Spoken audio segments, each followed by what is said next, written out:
저는 서울에 거주하고 있는 30대 중반 여성입니다. 제가 오늘 청취자 여러분들에게 들려드릴 사연은 추잡하게 빈대 붙으려다 된통당한 시댁과 남편놈의 이야기입니다. 본인 아들이 저지른 잘못은 생각 안 하고 제게 말도 안 되는 억지 부리다 큰 코 다친 시모의 이야기를 지금부터 시작할게요. 저는 부유한 집에서 태어나 평화롭게 컸습니다. 그러다 지인의 소개로 남편을 만나 결혼했죠. 당시 결혼 허락을 받을 때 친정 부모님의 반대가 심했습니다. 남편 집안 수준이 마음에 들지 않다고 하셨죠. 대체 왜 결혼을 반대하는 거야? 우리 서로 정말 사랑하고 평생 함께하고 싶은 사람이라니까? 아무리 사랑한다고 해도 어느 정도 집안 수준이 맞아야 하잖니. 우리 집안이랑 네가 데려온 남자 집안이랑 결이 맞냐고. 이건 조금 다른 수준이 아니고 아예 안 맞는다고. 상관없어. 집안 수준이 뭐가 중요해? 내가 좋다는데. 좋은 건 잠깐이야. 네가 지금 남자친구한테 단단히 빠져서 그런가 본데 시간 지나봐라. 나중에 능력 있고 집안 수준 맞는 남자랑 결혼할 걸 하고 후회한다니까? 그럴 일 없어. 내 마음은 확고해. 절대 변할 일 없다고. 그러니까 허락해줘. 이 사람 아니면 나 죽어도 결혼 안 하고 혼자 늙어 죽을 거야. 죽어도 좋을 만큼 사랑해서 꼭 결혼하고 싶었습니다. 그래서 반대하는 부모님을 날마다 졸랐어요. 부모님은 집안끼리의 만남이니 어느 정도 결이 맞아야 한다고 계속 반대하셨지만 자식 이기는 부모가 어디 있을까요? 결국 두 손 두 발 다 들고 우리 결혼을 허락해 주셨습니다. 시어머니는 부잣집 딸이란 말에 얼른 결혼을 허락하셨어요. 내가 뭐 이야기 듣고 말고 할 것도 없다. 바로 찬성! 난 너희들 결혼하는 거 적극 찬성이야. 앞으로 우리 집 며느리로서 최선을 다하고 우리 아들 잘 부탁한다. 시모는 제 외모, 성격 이런 거 일절 상관하지 않으셨어요. 그저 돈 많은 집안의 딸이란 말에 환히 웃으며 결혼을 허락하셨어요. 친정 부모님의 반대를 넘어서니 결혼 준비는 일사천리로 진행되었습니다. 우리는 원하던 결혼에 꼴이냈고 정말 남부럽지 않은 신혼생활을 보냈죠. 시모만 아니면 말입니다. 세아가, 내 친구 며느리는 시어머니 외모를 그렇게 신경 써준다더라. 요즘 며느리들은 젊어서 보는 안목이 좋은지 내 친구를 머리부터 발끝까지 싹 바꿔줬어. 아니, 무슨 짓을 했는지 나보다 더 늙어 보였는데 이제는 내가 제일 늙어 보이는 거 있지? 그럴 리가요. 어머님 지금도 매우 젊으신데 그래서 부러우셨어요? 당연히 부럽지. 내가 며느리가 없는 것도 아니고 이렇게 버젓이 눈뜨고 살아있는데. 더군다나 우리 며느리가 보통 며느리야? 부잣집 며느리라고. 그래서 내가 큰 소리 쳐놨어. 우리 며느리는 돈이 많아서 날 고급스럽게 바꿔놓을 거라고. 시모는 제가 돈이 많은 부잣집 딸인 걸 참으로 좋아했습니다. 그래서 틈만 나면 제게 이거 사달라 저거 사달라 조르기 일쑤였어요. 시모 말대로 저는 능력도 있고 친정집이 잘 살아서 돈이 아깝다거나 하지는 않았어요. 다만 너무 노골적으로 저를 이용해 먹는 것 같아서 기분이 조금 불쾌할 뿐이었죠. 하루는 시모가 제게 용돈이 필요하다며 우는 소리를 해대기 시작했습니다. 아이고, 어디 돈 나올 곳은 없고 늙은 내가 밖에 나가서 일이라도 해야 하나? 아휴, 이럴 때 자식들이 용돈 좀 챙겨주면 얼마나 좋아. 나는 겨우 아들 하나인데 불효 막심한 놈. 결혼하더니 용돈 주는 것도 시원찮고 이 어미를 나 몰라라 하네. 아이고, 그저 늙으면 죽어야지. 뭐 내가 얼른 죽어야 자식이랑 며느리가 편한 것을. 대놓고 저 들으라고 죽는 소리를 냈습니다. 그렇게 서운하면 본인 아들에게 이야기하면 될 일인데 참 웃기게도 저랑 시모 단둘이 있을 때만 저런 식으로 말했어요. 이쯤 되니 제게 용돈을 좀 챙겨달라고 시위하는 것 같아서 마지못해 돈을 담은 봉투를 건넸습니다. 어머니, 이거 받으세요. 어머, 이게 뭐냐? 용돈이요. 어머님 혼자 하시는 말씀 얼핏 들어보니까 용돈 필요하신 것 같아서요. 이걸로 필요하신 곳에 사용하세요. 아이고, 뭘 이런 걸 다. 그래, 고맙다. 이리 생각해서 용돈 주니 내가 잘 받을게. 다만 이렇게 가끔 주는 용돈이라 참 서글프구나. 네? 아니, 솔직히 용돈을 뭐 자주 주는 것도 아니고 어쩌다가 한 번 주지 않니? 돈도 많은 애가. 이렇게 시어머니한테 신경 안 써도 되는 거야? 정말 서운하다, 얘. 아, 매달 용돈이 필요하시다는 말씀이신 거죠? 알겠어요, 어머니. 그러면 매달 챙겨드릴게요. 오늘 드린 만큼 챙겨드리면 될까요? 아니면 어머니께서 생각하신 액수라도 있으세요? 그걸 내가 어떻게 아니? 사람 마음이란 게 어떻게 똑같기만 하겠어? 매일 사고 싶은 게 다르고 누굴 만나서 얼마큼 쓸지 내가 알게 뭐야? 액수 딱 정했다가 돈이 모자라면 어떡해? 그럴 바에는 차라리 카드를 주는 게 낫지. 카드요? 그래, 카드. 요즘 며느리들은 그렇게 챙겨준다더라. 아이, 그러지 말고 너도 나한테 카드 하나 주는 게 어떠니? 너 돈 많으니까 카드 한도도 높은 거 아니야? 그렇긴 한데 그 정도로 많이 필요하신 거세요? 아니, 뭐 내가 매달 한도 꽉 채워서 쓰겠다는 게 아니야. 그냥 말이 그렇다는 거지. 설마 내가 생각 없이 며느리 카드 한도 꽉꽉 채우겠니? 한도만 잘 정해서 주면 내가 그 안에서 요리조리 잘 쓰지. 안 그래? 그래도 카드는 조금 돈을 주던 카드를 주던 상관없었습니다. 그저 제 돈을 빼먹으려고 궁리하는 게 꼴보기 싫어질 뿐이에요. 저는 또 그 궁리에 걸리고 싶지 않았습니다. 저를 무슨 며느리로 생각하는 게 아니라 돈 나오는 ATM 기계로 생각하는 것 같아서 정말 기분 나빴어요. 그래서 용돈이고 뭐고 확 다 잘라버릴까 하다가 문득 남편 생각이 났습니다. 우리 엄마 진짜 불쌍한 분이셔. 자기 집보다 우리 집은 엄청 가난했어. 뭐 지금도 그렇지만. 아빠는 가장 노릇을 제대로 못하셨다. 밖에서 가끔 벌어오는 돈으로 우리 가족 생활하기에는 턱없이 부족했거든. 그래서 우리 엄마 정말 악착같이 생활하셨어. 그 와중에 나 힘들게 키우셨고 없는 살림이고 부족했지만 나 기죽이기 싫다고 본인 먹을 음식까지 줄여가면서 옷 사주고 신발 사주고. 아직도 생각하면 내 마음이 참 아파.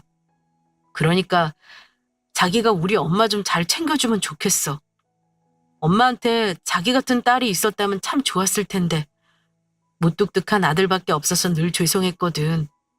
나도 잘 챙겨드리겠지만 우리 엄마 좀 부탁해. 나도 장인 장모님께 친아들처럼 살갑게 굴게. 남편은 종종 힘들었던 예전 일을 꺼내며 제게 시모를 잘 부탁한다고 늘 말했습니다. 문득 그 말이 생각하니 제 성질대로 굴 수 없겠더라고요. 대체 사랑이 뭔지 저를 돈으로 하는 시모 앞에서 꼼짝할 수 없더군요. 왜? 내가 생각 없이 막 쓸까 봐? 아유, 우리 며느리는 돈도 많아서 그깟 카드 통 크게 줄 알았더니만 싫은가 보네. 이래서 있는 것들이 더하다고 하나 봐. 아유, 내가 며느리 눈치 보느라 체명에 못 살지, 못 살아. 알겠어요, 어머니. 카드 드릴게요. 단 한도는 150이에요. 그 이상은 못 올려드리고요. 괜찮으시죠? 어머, 괜찮다마다. 150만 원이 어디야? 아이고, 역시 우리 며느리. 어찌 이리 시어머니 마음을 잘 알아채니? 다른 집 며느리 하나 안 부럽다? 며느리한테 징징거려서 받아낸 카드지만 시모는 무척 기뻐했습니다. 그렇게 저는 카드를 준비해서 시모에게 건넸습니다. 시모는 신바람 나서 신나게 놀러 다니는 것 같았어요. 온종일 결제 문자로 핸드폰이 신나게 울렸으니 말이죠. 이 사실을 알게 된 남편은 정말 고맙다며 제게 더욱 잘하려는 게 보였습니다. 물론 저희 친정 부모님께도 살갑게 대했고요. 시모에게 카드를 준 건 탐탁치 않았지만 저와 친정 부모님께 잘하는 남편을 보니 마냥 나쁜 건 아니구나 싶더라고요. 그렇게 2달 정도 흘렀습니다. 제 카드를 잘 쓰고 다니던 시모가 우리 집에 찾아와서는 카드 한도를 더 올려달라고 하는 겁니다. 예, 새아가, 나 이렇게는 못 쓰겠어. 아무래도 안 되겠으니 한도 좀 더 올려다오. 아예 200으로 딱 떨어지게 올려주렴. 네? 200이요?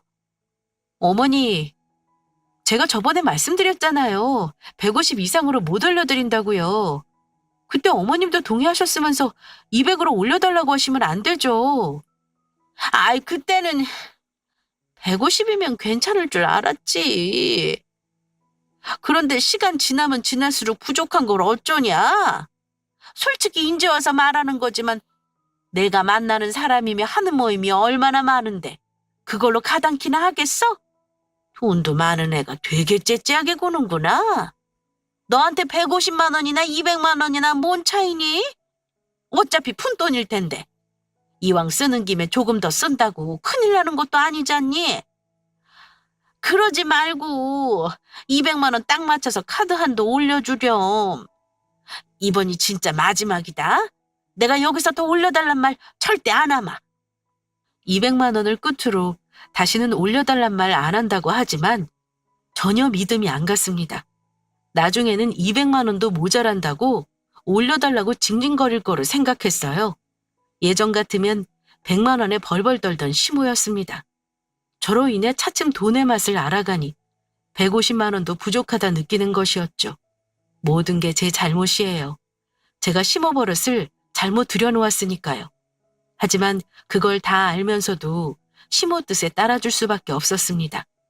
제가 싫은 기색을 내비치자 시모는 남편을 걸고 넘어지시더군요. 아이고, 하나뿐인 시어머니한테 고작 200만 원도 주기 싫은가 보네. 돈이 차고 넘치면서 어찌 저리 시어머니를 생각 안 하는지. 이걸 우리 아들이 아나 몰라. 내가 우리 아들한테 다 말해야겠어. 시어머니를 우습게 하는 며느리님이라고 말이야. 내 아들이 이걸 알면 참 속상해할 텐데. 어쩔 수 없지 뭐. 시모는 알고 있었습니다. 제가 유독 남편에게만큼은 약한 것을요. 남들이 보면 남편보다 제가 더 남편을 좋아하는 것 같다고 할 정도였습니다. 그러니 시모가 남편을 물고 늘어지면서 시위하더군요.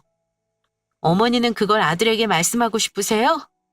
그리고 제가 돈이 아까워서 이러는 게 아니라 솔직히 모르겠어요. 넌 돈이 많으니 앞으로 내가 해달라고 하는 거 다 해줘라라는 식으로 표현하시는 거 걱정돼요. 앞으로 점점 더 과해지실 걸 아니까요. 어머님 바람대로 한도 200만 원까지 올려드리겠지만 여기까지예요. 이 이상 요구하지 않으셨으면 좋겠어요. 그때는 어머님이 남편에게 이야기한다고 하셔도 절대 들어드리지 않을 거예요. 아이고, 그럼. 우리 대단한 며느리 덕에 매달 꽁으로 200만 원씩 쓸 수 있는 게 어디니?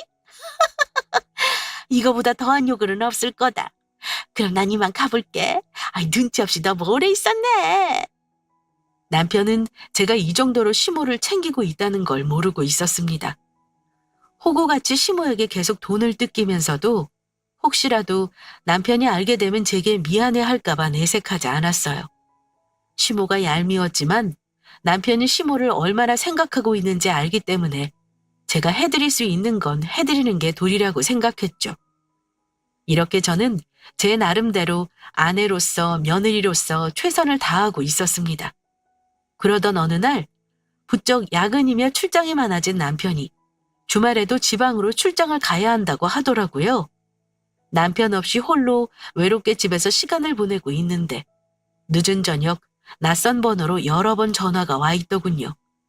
부재중 기록을 보고 누굴까 싶어서 궁금한 마음에 전화를 걸었습니다. 여보세요? 이제 전화하시면 어떡해요? 제가 전화를 몇 번이나 했는데. 제가 핸드폰을 이제 봐서요.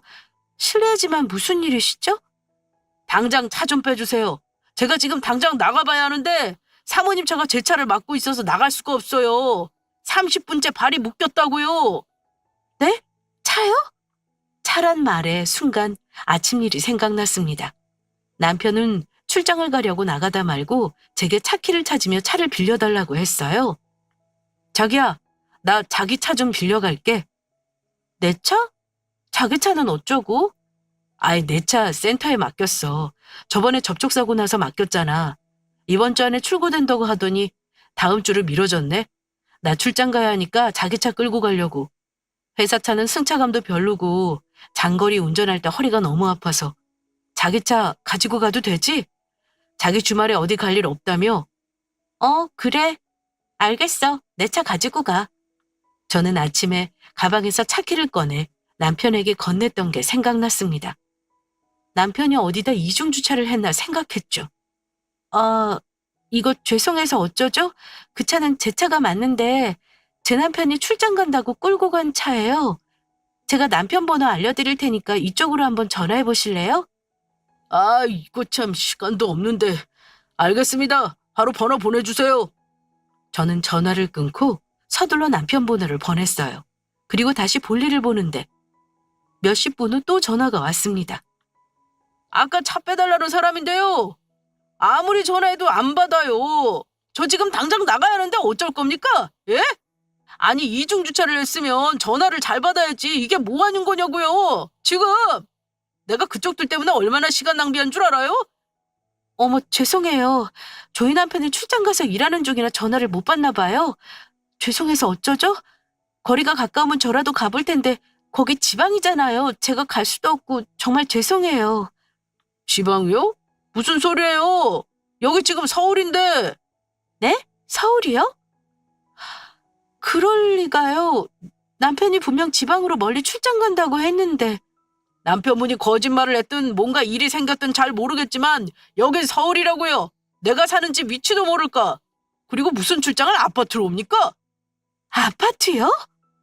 차를 빼달라고 전화한 사람의 위치가 서울이란 말에 이게 무슨 일인가 놀랐습니다. 남편은 분명 지방으로 출장을 간다고 했으니 말이죠. 더군다나 자세한 위치를 들어보니 우리 집과 그리 멀지도 않더군요. 남편은 계속해서 전화를 안 받고 뭔가 잘못되었다는 생각에 제가 서둘러 간다고 했어요. 저는 얼른 택시를 잡아 타고 제 차가 있는 곳으로 갔습니다. 도착하니 정말 아파트 단지 안에 제 차가 주차되어 있더군요. 제 차 앞에는 제게 전화한 사람과 경비 아저씨가 서 있었어요. 안녕하세요. 제가 이 차 주인이에요. 보조차 키가 있으니 얼른 빼드릴게요. 죄송합니다. 저는 우선 급히 제 차에 시동을 걸어 차를 빼드렸습니다. 오랫동안 남편과 저로 인해 오래 기다리게 한 그분께 죄송하다고 연신 고개를 숙였죠. 그리고 옆에 있는 경비 아저씨께 제 차에 관해 물어봤습니다. 이 차 제 차예요. 저희 남편이 타고 나간 건데 이 차 몇 동 몇 호라고 말하고 들어왔나요? 택시 타고 들어올 때 보니까 외부 차량은 몇 동 몇 호인지 손님인지 적으시더라고요. 안 그래도 알아놨죠. 이 차 때문에 차가 못 나간다고 아파트 주민이 난리치는 바람에 이 차가 205동 1502호네요. 3시쯤 들어왔고요. 그래요? 감사합니다. 먼 지방이라 차 막히면 안 된다고 아침 일찍 나간 사람이 어딜 돌아다니다 3시에 여길 온 건지 의문이었습니다. 찜찜하게 촉이 안 좋더라고요. 그래서 확인하고 싶었습니다. 남편이 여기 왜 있는지 불안한 의문을 잠재우고 싶어서요. 그래서 저는 경비 아저씨께서 알려주신 곳으로 향했어요. 아파트 엘리베이터를 타고 15층으로 올라갔습니다. 그리고 1502호 앞에 멈추어 섰죠. 집안은 별소리가 안 들리고 고요했습니다. 조심스레 초인종을 눌렀는데 아무런 기척이 없더군요. 이상해서 한 번 더 초인종을 눌렀어요. 그랬더니 누군가 문을 열어주었습니다. 누구세요? 여기가 1502호 맞죠? 네, 그런데요? 그런데 왜 그쪽이 나오죠? 그것도 그런 차림으로. 네? 저는 정말 당황스러웠습니다. 문을 열고 나온 사람은 잠옷 차림으로 나온 웬 아가씨였기 때문입니다. 방금까지 자다 나왔는지 잠이 덜 깬 모습이더군요. 이곳에 남편이 있다는 건데 왜 이런 차림의 여자가 같이 있는 건지 혼란스러웠습니다. 그때 집 안쪽에서 귀에 익은 목소리가 흘러나왔어요. 왜? 누가 왔어? 틀림없는 남편이었습니다. 남편의 목소리가 들리니 안에 있다는 게 확실해지더군요. 저는 마음을 단단히 먹고 여자를 지나쳐 안으로 들어갔어요. 그러자 여자는 소리소리 지르며 못 들어가게 말렸습니다. 뭐야? 당신 지금 뭐 하는 것이에요? 어딜 들어와? 미쳤나봐 진짜. 당장 안 나가요? 저는 당시 눈에 뵈는 게 없어서 여자의 손을 뿌리치고 안방으로 들어갔죠. 그리고 그곳에서 남편과 마주했습니다. 남편은 속옷 차림으로 침대에 누워있더군요. 저와 눈이 마주치자 놀라서 불이 나게 일어나 앉았습니다. 자기가 여기는 어떻게... 지방으로 출장 간다더니 여기서 이러고 있네? 저 기집애랑 데이트하고 놀려고 내 차 가져갔니? 그게 아니라... 너 그 말 알아? 바람도 능력이라고. 네가 바람필 능력은 아닌데 이럴 줄은 상상도 못했다. 엄청난 반전이네. 쥐뿔도 없는 거 너 하나 보고 결혼해서 사는데 이런 식으로 사람 뒤통수 치니?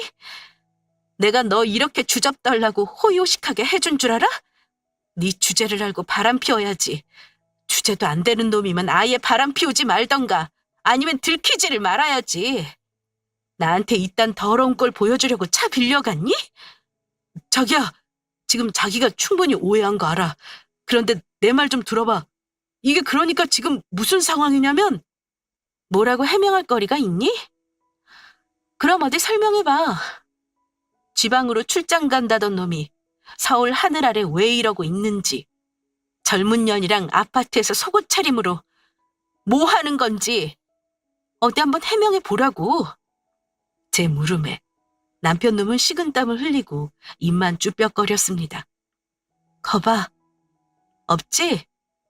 네가 생각해도 이게 오해라고 해명해서 풀 수 있을 것 같니? 됐어. 더는 이런 거지 같은 상황에 엮이고 싶지 않아. 난 이만 빠져줄 테니 마저 즐거운 시간 보내.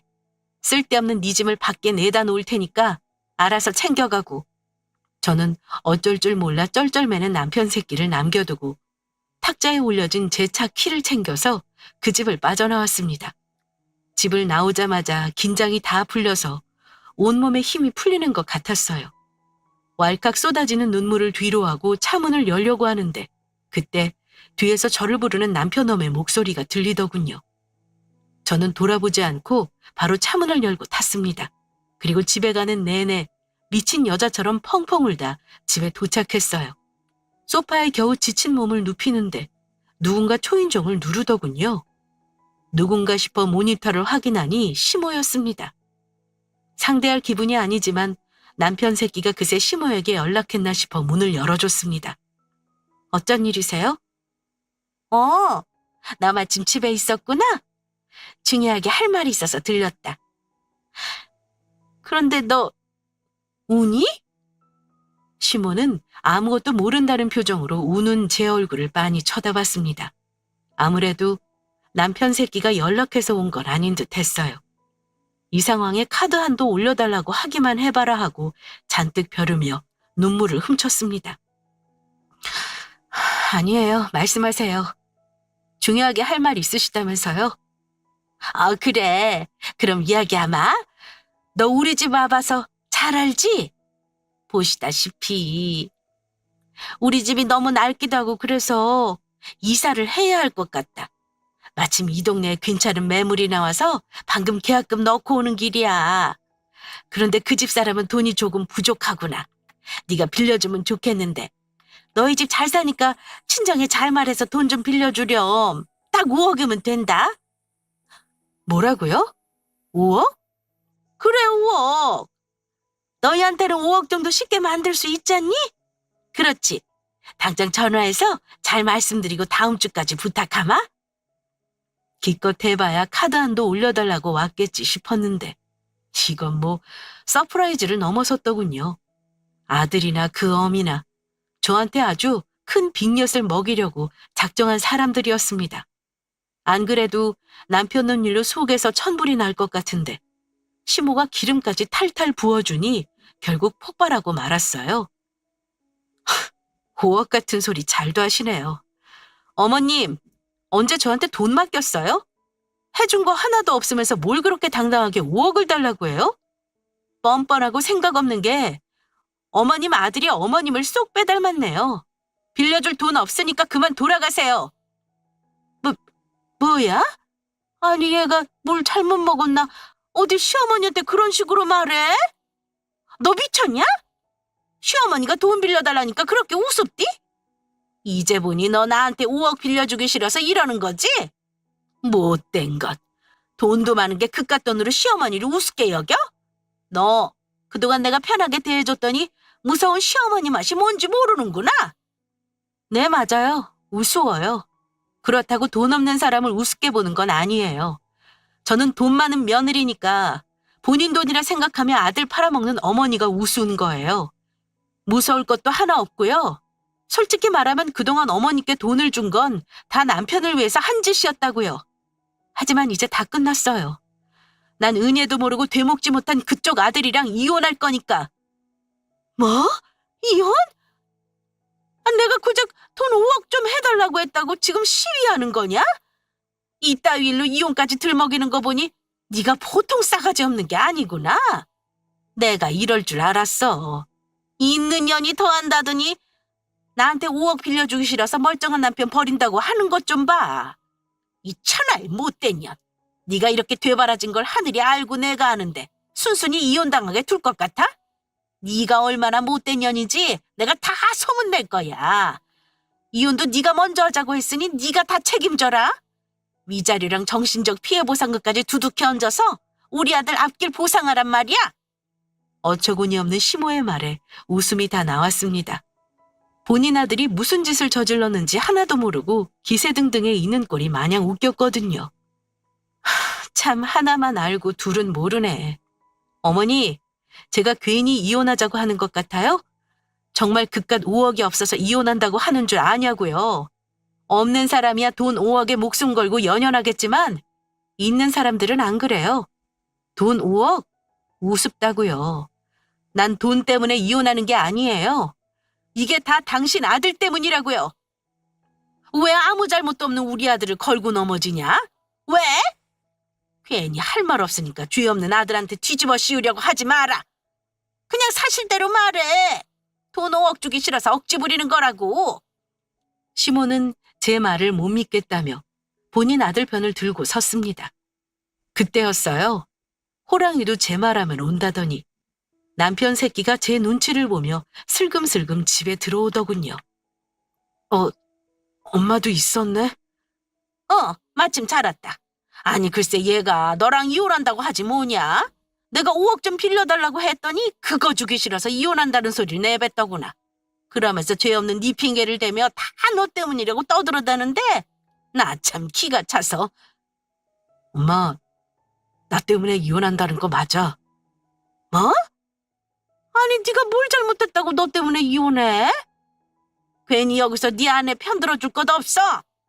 천연이 돈 많고 기도해서 네가 꽉 잡혀 사는 건 내가 진작 알고 있었어. 그런데 이 녀석아 여기서까지 네 마누라 편드는 건 아니지. 엄마 제발 그만해. 내가 잘못해서 이혼하자고 하는 거라니까. 네가 뭘 잘못했다고. 그래, 돈 없이 태어난 게 뭔 죄라고. 너 어디 뚫린 입으로 한번 말해봐라. 우리 아들이 뭔 잘못을 했는데? 그렇게 본인 얼굴에 침 뱉고 싶다면 말하죠. 제가 방금 어디 다녀왔게요? 바로 어머니 잘난 아들이 바람 피운 현장에 다녀왔어요. 저한테는 지방 출장 간다고 하더니 젊은 여자랑 침대에서 바람 피우고 있더라고요. 저는 어머니 아들이 이런 재능이 있는 줄 몰랐네요. 천연덕스럽게 지방으로 출장 간다고 거짓말을 참 잘하더라고요. 배우해도 되겠어요? 미친놈이. 마누라 두 눈 시퍼렇게 뜨고 이렇게 살아있는데 바람을 피워? 그럼 걸리지를 말던가. 왜 이중주차를 해서 나한테 전화 오게 만드냐고. 너 때문에 지금 내 기분이 얼마나 더러운지 알기나 해? 너 같은 새끼랑은 한 공간에서 단 1초도 같이 숨쉬기 싫어. 그러니까 얼른 짐 챙겨서 나가. 네 엄마 집으로 이혼장 보낼 테니까 얌전히 합의하고. 어머니도 이제 아셨으니 그만 나가세요. 아니, 이게 다 무슨 소리야? 그러니까 우리 아들이 바람을 피웠단 말이냐? 웃기지 마. 네가 뭘 잘못 알았겠지? 내 아들은 절대 바람 피울 애가 아니다. 이제 하다 의처증까지 있냐? 가지가지 하네. 우리 아들이 바람 피웠다는 증거라도 있어? 증거가 뭐가 필요해요? 그 현장을 목격했는데 내가 증거고 증인이에요. 아참, 증거 있네요. 차 블랙박스.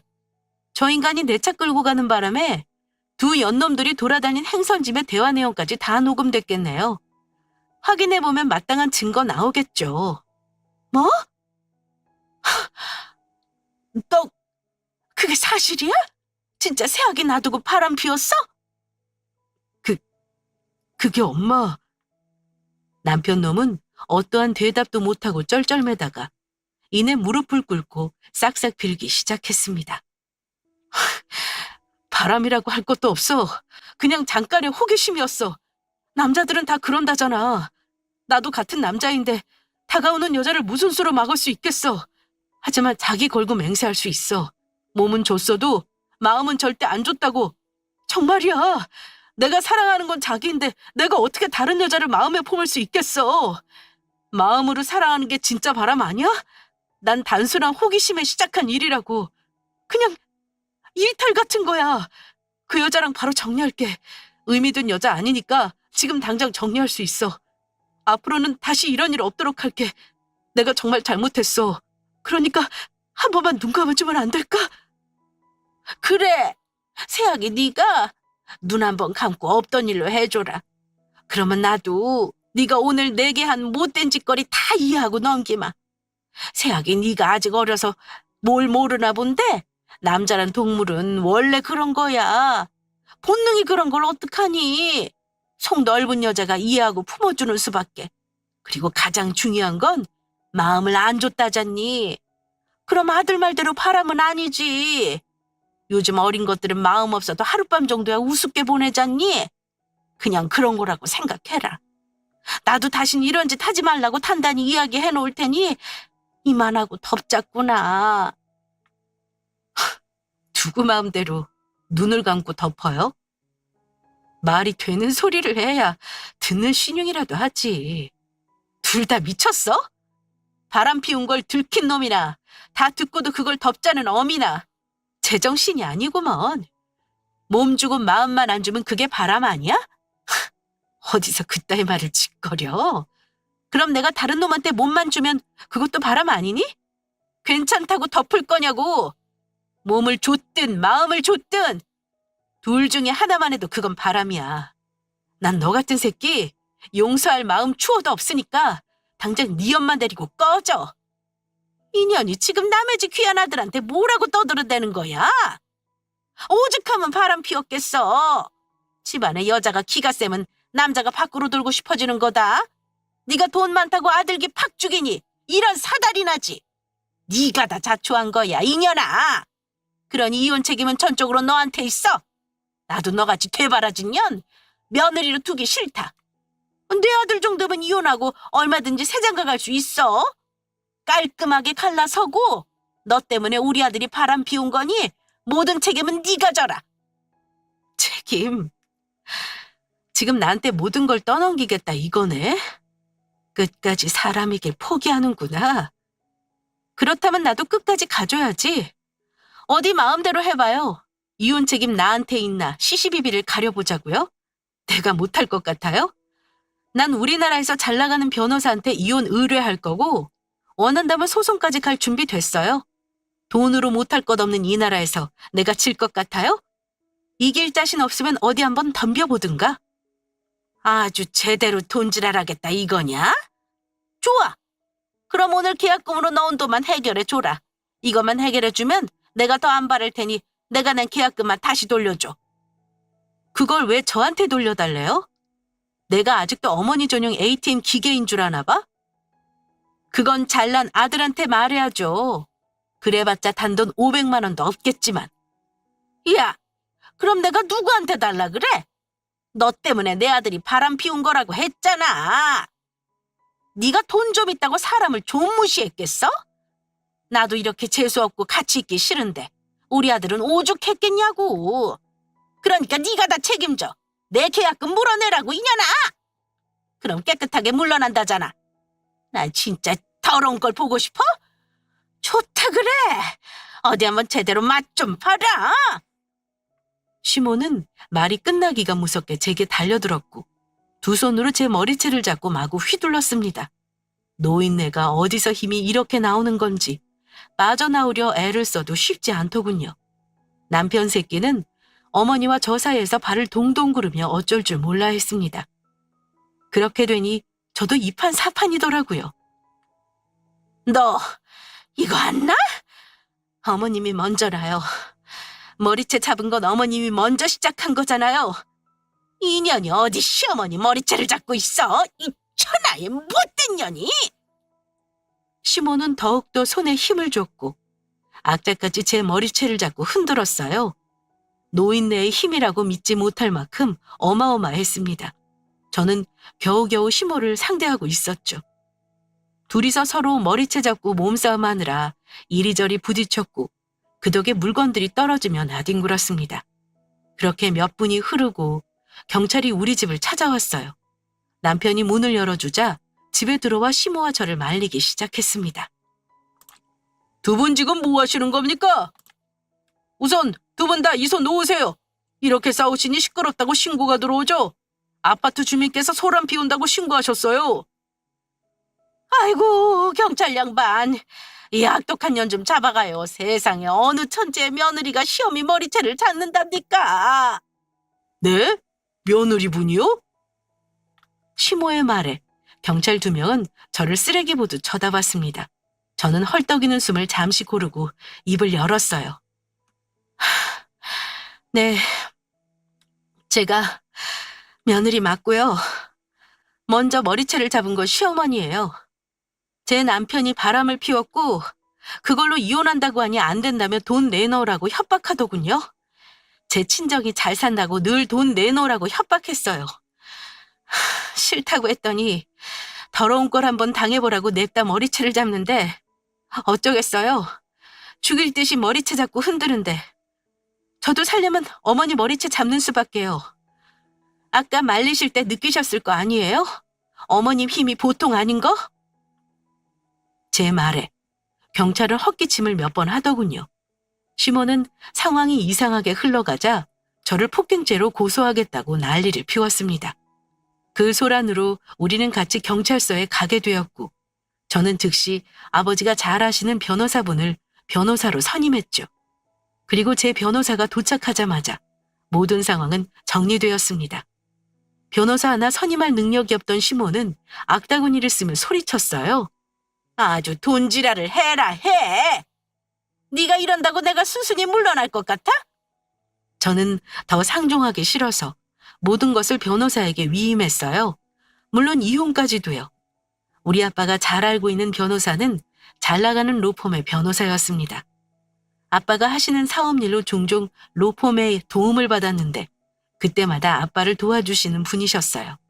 그분은 이혼을 전문으로 하는 변호사가 아니었지만 저와 아빠를 위해 흔쾌히 이혼 사건을 담당해 주신다고 했습니다. 잘 나가는 사람들과 재벌들의 이혼 사건도 종종 맡아봤기 때문에 문제 없다고 하더군요. 그렇게 제 이혼은 일사천리로 진행되었습니다. 모든 책임이 남편에게 있다는 결과가 나오자 인정할 수 없다며 시몬은 난리를 쳤어요. 그러나 남편 놈은 다시 한번 무릎 꿇고 울고불고 난리를 쳤습니다. 자기야, 나 진짜 반성 많이 했어. 이번 기회에 자기가 나한테 얼마나 귀한 사람인지 뼈저리게 느꼈어. 나한테는 자기 단 하나밖에 없는데 내가 미쳤지. 한눈이나 팔고. 나 자기 없으면 안 돼. 정말 죽을지도 몰라. 내가 바람 피운 것 때문에 화난 거 알아. 배신감 들고 치가 떨리겠지. 나 그에 따른 벌 달게 받을게. 그러니 자기 옆에만 있게 해줘. 자기 옆에서 평생 지은 죄 갚으면서 자기가 하라는 대로만 하고 살게. 그러니 제발 나 버리지만 마. 이러다 나 진짜 죽을 수도 있어. 그래? 그럼 죽어. 뭐? 죽으라고. 아직도 모르겠니? 네가 죽든 말든 조금도 관심 없단 소리야. 그러니까 이건 와. 제 바짓가랑이를 자꾸 늘어지는 남편 새끼의 손을 쳐내고 제 갈 길을 갔습니다.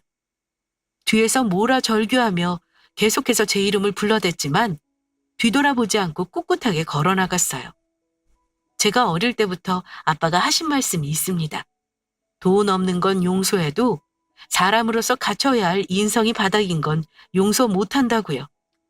저 역시 그 말이 맞다고 생각합니다. 남편이 가난한 집안의 아들이고 가진 거 하나 없어도 개의치 않았어요.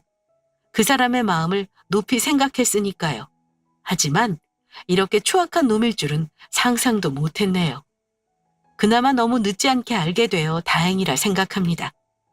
남편 놈의 바람으로 이혼이 인정되었고 정신적인 손해배상과 위자료까지 지급하라는 판결이 나왔습니다. 거기다 저는 상간녀 소송까지 진행했죠. 이로써 이 집안에 제대로 참교육하고 당당히 살아가고 있습니다. 잠시 쉬면서 재충전하다가 아빠 일 도와드리며 좋은 사람 만나려고요. 그럼 지금까지 저의 긴 사연 들어주셔서 감사합니다.